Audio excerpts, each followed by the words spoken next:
Robert the Bruce, Scotland's king. Welcome to History Uncovered, where we explore the lives and events that shaped civilizations. Today, we delve into the story of Robert the Bruce, the legendary warrior king who led Scotland to victory against England and secured its independence. From his early years to his triumph at the Battle of Bannockburn, Bruce's journey was one of ambition, struggle, and ultimate triumph. The path to kingship.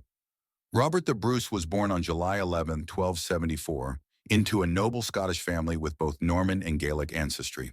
His grandfather, also named Robert, had once vied for the Scottish crown, making the Bruces one of the most powerful families in Scotland.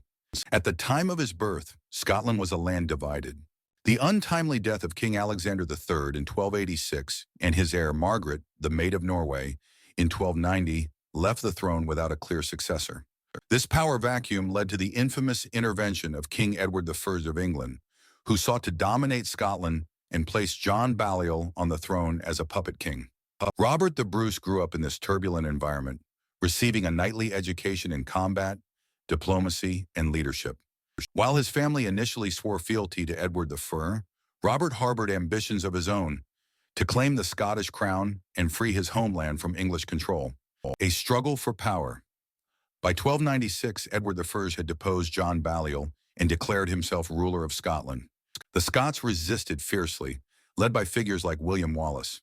Bruce, though initially hesitant to join Wallace's cause, later aligned himself with the Scottish resistance after Wallace's defeat at the Battle of Falkirk in 1298. The years that followed saw shifting alliances among the Scottish nobles, with Bruce sometimes cooperating with Edward I and other times opposing him. However, his true aspirations became clear in 1306 when he made a bold and fateful move. He murdered his chief rival, John Comyn, at a church altar in Dumfries. Comyn had strong claims to the throne and was an ally of England. By killing him, Bruce had eliminated his competition, but also made himself an outlaw. Undeterred, Bruce seized the moment. On March 25, 1306, he was crowned King of Scotland at Scone, declaring himself Scotland's rightful ruler. His coronation, however, was only the beginning of a long and brutal fight for survival. Exile and resistance. Edward I, furious at Bruce's defiance, responded with overwhelming force. Bruce suffered a crushing defeat at the Battle of Methven, forcing him into hiding. His allies were executed, and his family was captured. His wife and sisters were imprisoned, while his brother was brutally executed. Bruce himself became a fugitive, wandering the wilds of Scotland and possibly even seeking refuge in the Western Isles. It was during this period of hardship that legend tells of Bruce drawing inspiration from a small spider in a cave, watching as it repeatedly tried and failed to spin its web before finally succeeding. This moment is said to have renewed his determination to fight on.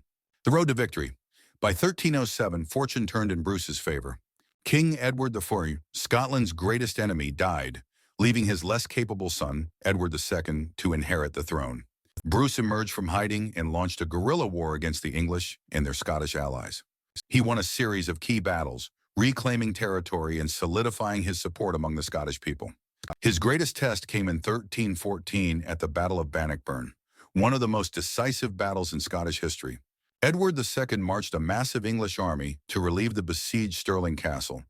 But Bruce, using superior tactics and knowledge of the terrain, led his outnumbered forces to a stunning victory.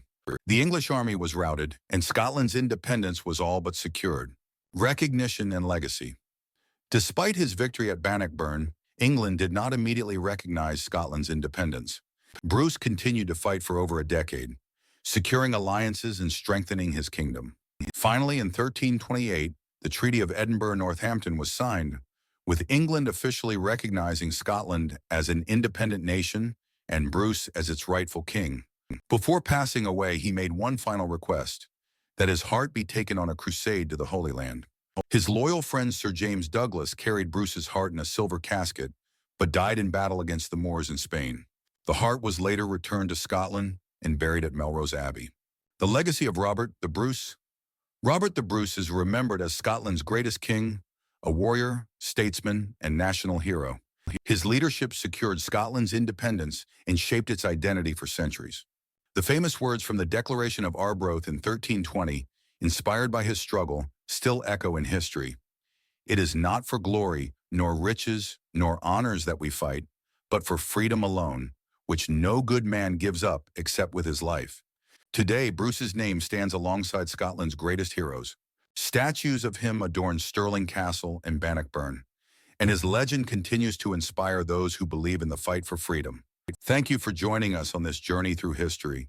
If you found the story of Robert the Bruce inspiring, please like, share, and comment. Let us know what historical figure or event you'd like to see uncovered next. Stay tuned to History Uncovered for more tales of resilience, ambition, and triumph. Until next time.